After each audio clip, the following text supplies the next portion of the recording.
This video is sponsored by Squarespace. So there was this article released very recently entitled Warhammer 40k. Third-party miniatures are ruining the game! And it was produced by the Belle of Lost Souls, or as I like to call them, Balls. They are a tabletop news site, and yeah, it's a pretty spicy article. Very, very spicy, in fact. And it is causing the collective hobby community to lose their absolute minds. Seriously, I don't think I've ever seen the hobby Facebook communities, the Reddit communities, the Twitter communities, the Discord communities all come together and agree that this one person is an idiot. Except maybe when it comes to me. And I can totally understand why. It's kind of insane to me that this article was written and produced and released in the state that it is. And I'm presuming here that the article isn't a joke, okay? I'm presuming that it's not a joke. This might have been one very elaborate prank on all of us, but I'm guessing that it's not. And here's the thing that might shock some people out there who have read this article. I kind of agree with it, actually. Okay, what's going on? Okay, so it starts pretty uncontentiously. It says, today we look at how non-Games Workshop miniatures impact Warhammer 40k rules in a significant way. Quote, Warhammer 40k is, without any real contest, the largest tabletop miniatures game around. Cool. It's a massive game with millions of players and even more fans. Well, they got that right at least. One of the best parts of it is the miniatures. These are varied and numerous with some stunning designs. Okay, it's starting to sound a bit like an advert now. Even better, and often setting them apart, is that they can typically be constructed in several ways. So, most hard plastic miniature sellers do provide options. In fact, at this stage, I would say the Games Workshop are producing miniatures that are probably some of the least customizable in the entire wargame hobby. But, you know, sure, fair enough. Compared to like resin manufacturers, yeah, most of the time, Games Workshop sculpts and kits will have more options than those, but less than any other hard plastic manufacturer. Let's continue. This ability to modify and combine kits from multiple kits is a vital part of the hobby. It is indeed. It's called kit bashing, and it is routinely rolled out to criticize me every single time I point out that the models and kits from Games Workshop are getting worse and worse. Don't worry, Discourse. These models are still customizable. All you gotta do is apply your hot knife to them. Sorry guys, I can't sculpt entirely new arms out of green stuff. I'm not that good, okay? I'm not good enough for that. Next it says, due to its success, GW has gotten a lot of copycats. Ooh. Some of which make models or bits for 40k itself, which is now hurting the game. Let's talk about why. You've intrigued me, article. Give me your luscious conclusions. What are third-party models? All right, we're starting pretty basic here. Third-party models, simply put, are any model not made by Games Workshop, but used in 40k. All right. So this article is specifying that it's not like historical miniatures, it's not miniatures from like Malifaux or any other miniature war game. It's explicitly about miniatures that are just produced by sellers, but I guess who don't have an accompanying game. This is interesting though, because that's kind of what the market looked like maybe like 10 years ago, but that's not really where we are anymore. There's companies like One Page Rules out there, for example, that sell Battle Brothers. Are Battle Brothers Space Marines, or are they Battle Brothers for the game One Page Rules? There's a little bit of nuance here that I think the article kind of skips over, but whatever. Okay, right. They're saving their brain power for the big meat bit. The article then specifies that some companies sell their models as digital STL files for 3D printing, and then others sell them as physical models, either in hard plastic or resin. Then we have a section specifying bits versus models. It says there is also a line to be defined between producing individual bits and whole models. Okay, bits represents a part of a model and is often indented to be used to augment a Games Workshop model. These can fill a niche where sought-after weapon options is hard to get. For example, a player needs an extra melta gun. Yes, exactly, because Games Workshop historically have done things like not give you enough options inside a single kit, because Games Workshop wants you to purchase multiple kits in order to get like one item from there. So naturally, these companies sprung up to help mitigate the problem that Games Workshop created, or where some personalization doesn't exist. E.g., a player wants a Power Fist with the Rainbow Warriors logo go on it. Yes, of course, because Games Workshop have created tons of choice in the lore, and then haven't, for whatever reason, decided to produce miniatures for those things that people are fans of. All right, cool. And so obviously other companies spring up and they sell those things, filling a gap in the market. Okay, so I'm with the article so far.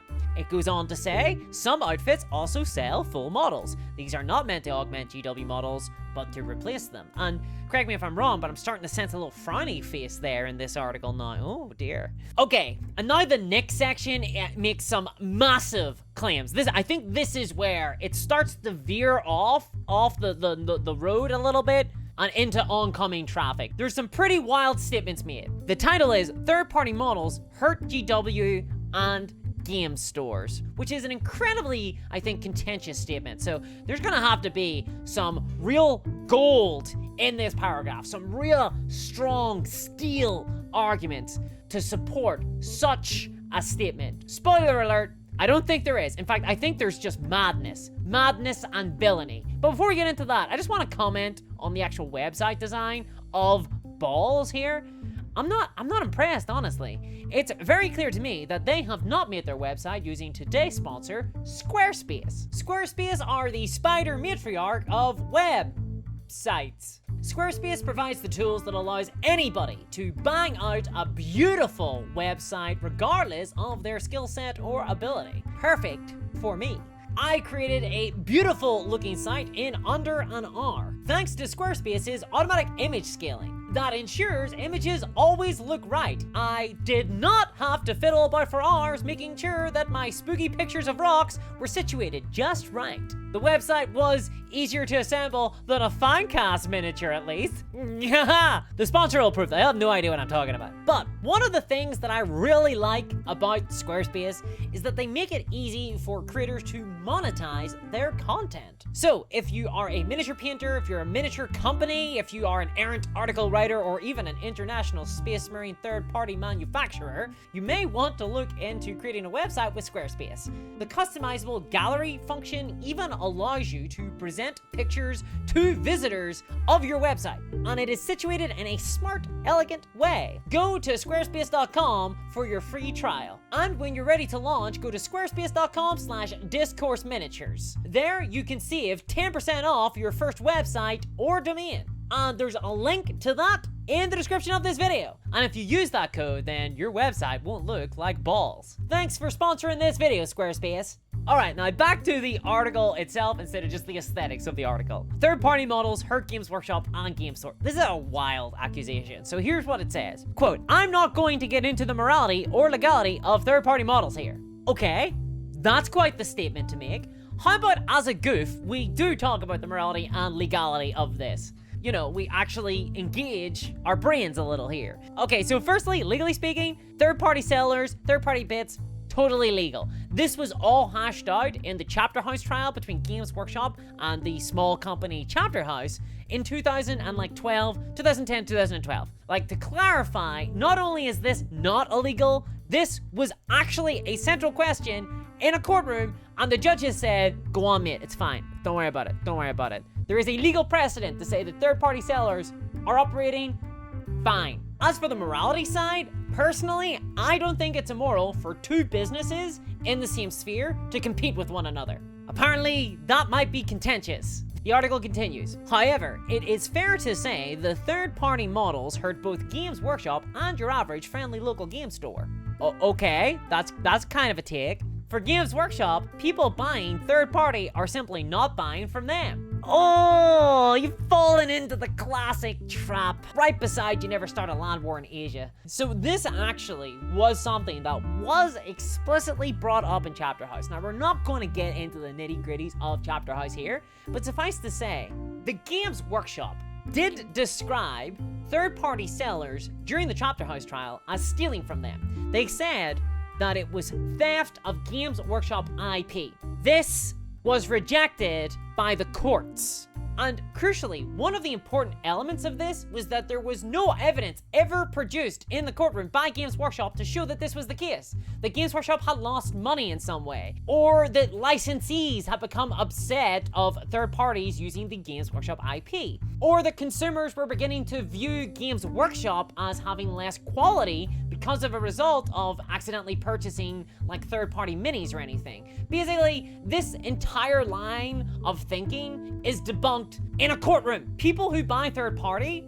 are buying third-party. They know that they're not buying from Games Workshop. We're not having people's grannies here go onto My Mini Factory and accidentally pick up the Battle Brothers from one-page rules. That's not happening. It's not like those VHS copies of like new movies that you find in stall markets that I think actually don't exist anymore. Also, they're not illegal. There's lots of reasons why people would buy third-party miniatures as opposed to Games Workshop. Could be the price, could be that the quality, it could be they prefer the materials, it could be actually that they think the third-party models look better, that they're better miniatures. And if those third-party models never existed, then those people might not have bought any miniatures whatsoever. In fact, if you want to take this to its logical conclusion, I would actually argue that third-party models help Games Workshop.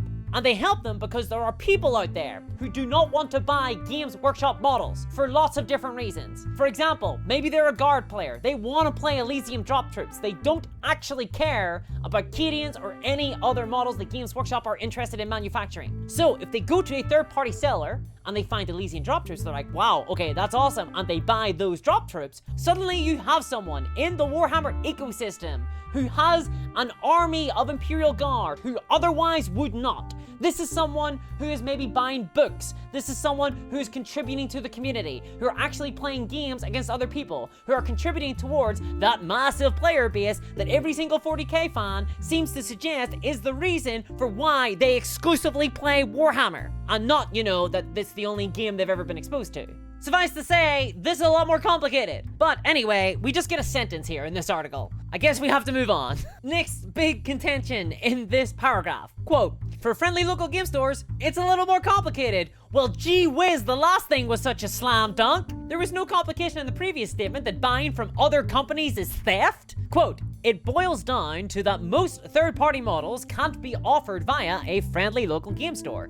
Even if a friendly local game store wanted to sell them, they can't. Either there is nothing physical to sell, an STL, or the myriad of companies that don't sell through small individual vendors like friendly local game stores. I do agree with this. I actually do agree with the article here on this statement. This wasn't another balls up. That's why you come here, for that wit. So I do agree, this is actually a problem for local game stores, especially with the rise and advent of 3D printing. Most new miniatures these days, let's be real, are being sold as digital STL files. But while this might cause problems for local game stores, there is a solution to this that involves local game stores. What are 3D printers? Expensive initial outlay. Having to deal with toxic substances and fumes. Require time and effort to learn how they work. These three big problems with 3D printers, how could they be resolved? Well, you could put them in local game stores. Decentralized distribution of miniatures. It's something I've argued for on this channel in the past. This is an actual solution to some of the problems that are presented in this article. You could have local game stores 3D print miniatures. What we require for that are more STL file sellers to begin selling commercial licenses to game stores for them to print their miniatures. Some companies are already starting to do this. We saw Artisans Guild, one of the biggest STL sellers on My Mini Factory. They sell commercial merchant tier licenses. This article is not interested in that. So I guess we're gonna move on.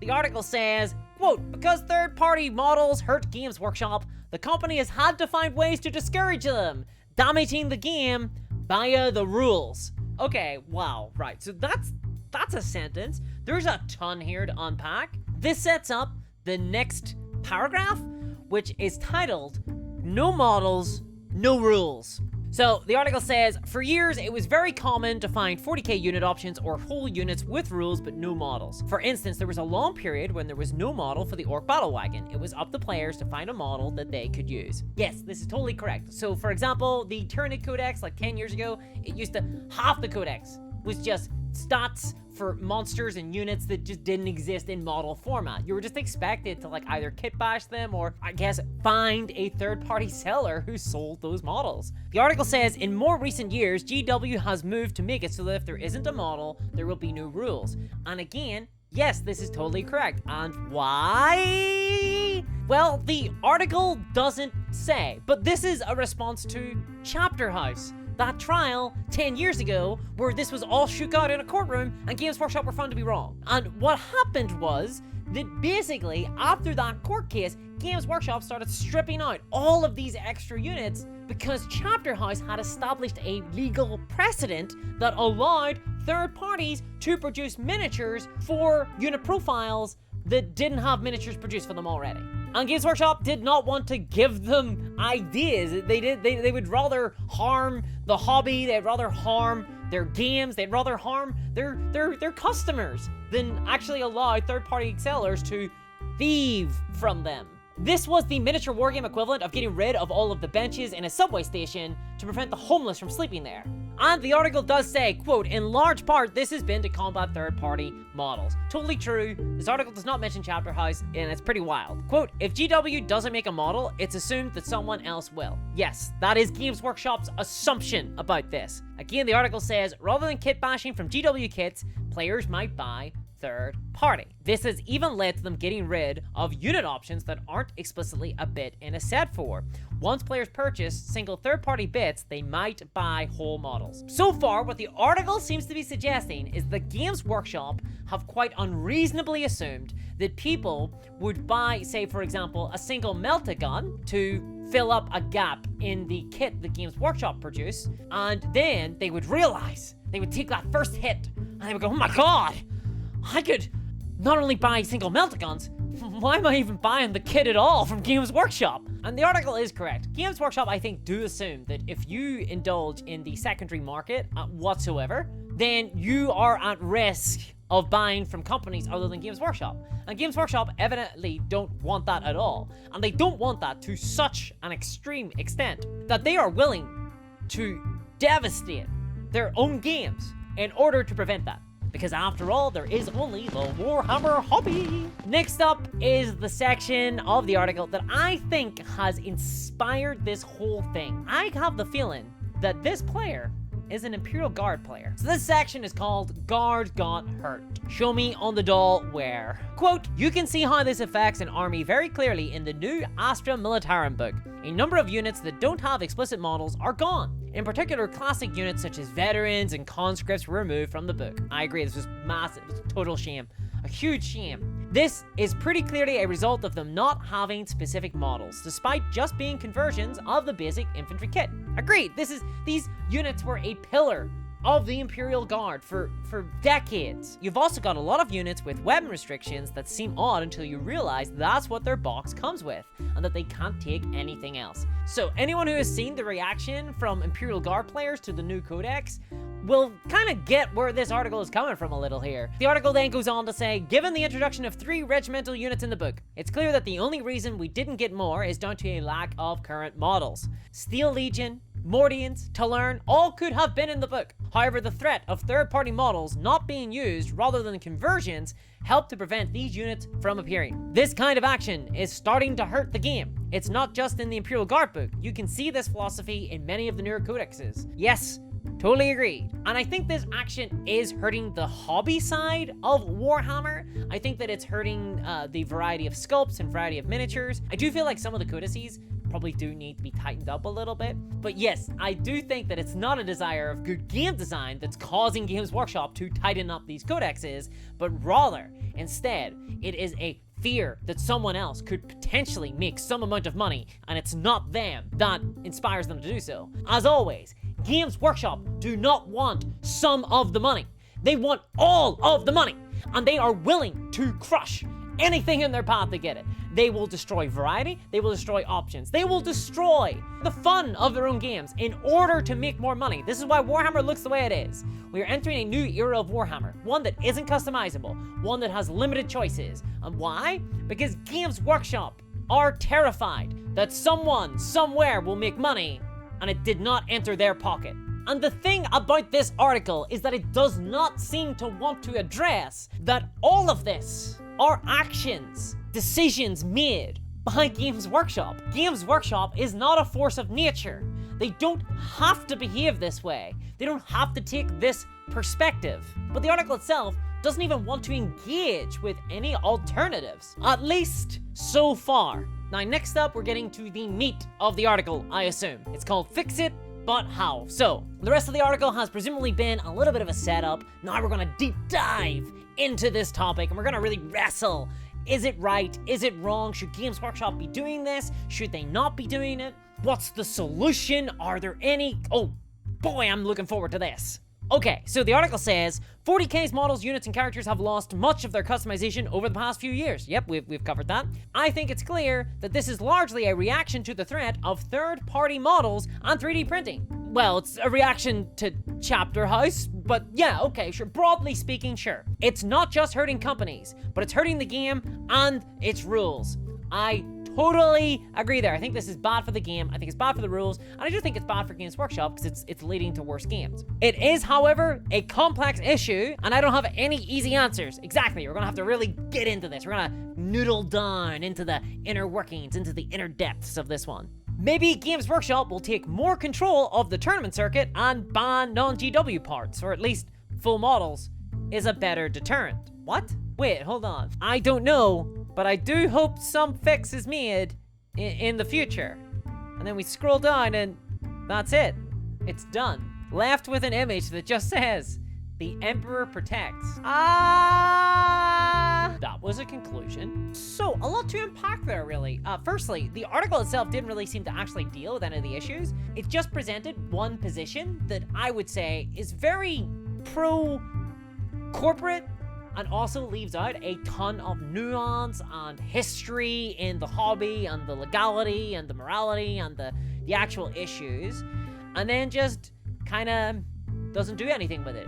It just makes a bunch of unfounded claims and then kind of wanders off into the night. In terms of the one solution that is kind of posited by the article, that Games Workshop should take more control of the tournament circuit and ban non-GW parts. So as a deterrent, I don't think that would satisfy Games Workshop. I think even if you were to provide a deterrent for organized play, I don't think that actually Games Workshop would stop limiting choice, okay? Games Workshop would only stop limiting choice the day that they had managed to go room to room and kill every single third-party seller in Roblox. I'm just saying, they would want to drown these people in Minecraft. In fact, Games Workshop, in the Chapter House trial, said the following, quote, "Anytime a third-party seller makes money, that was money Games Workshop should have made." I don't think that ideologically, Games Workshop are even interested in more choice. Games Workshop want to control the hobby space as much as possible, and that actually does boil down to the minute decisions such as, what weapon will I arm my squad with? The only additional options we will ever get these days from Games Workshop are sold to us in a box. So there is no amount of deterrent whatsoever that will satisfy Games Workshop. I think that the one possible solution that the article posits is just totally bunk and belays a perspective that, to be frank, I can't help but feel that this is the inevitable conclusion of your brain on Warhammer hobbyism. The apologia in this article is just wild. The entire thing is written from this exceptionalist perspective that any sort of competition done to Games Workshop, where Games Workshop have to compete at all for the money of consumers, is a problem. It's fine for Games Workshop to potentially screw over consumers by limiting choice and to screw over other manufacturers of miniatures because they might bear some potential similarity to Games Workshop miniatures, or to even possibly at some stage be used in a Games Workshop game. But it's absolutely the worst thing in the world for some company to create power-armored super soldiers that could then be used in the biggest tabletop war game on the market. But here's the deal, and I believe this, and I think most other hobbyists should also believe this. Games Workshop aren't special. They're just another company in the marketplace, okay? They don't deserve to have the primacy in the tabletop community. It's not their God-given right to be the sole producers of miniatures, even if those miniatures are Space Marines. And that's not just me saying it, that's the British courts. And the law is the law is the law. So, my solution to this entire problem is not to remove choice. It's for Games Workshop to just get comfortable with the idea that third-party sellers exist. None of the problems they have with third-party sellers were ever proven in court. And in fact, if you do want to see a real concrete example of some company actually hurting independent sellers, you want to check out this video about Games Workshop and how they're crushing local game stores near you. And as always, a huge thank you to my patrons, especially Sonic Bread. Thank you so much, guys, and I'll catch you next time. Bye-bye!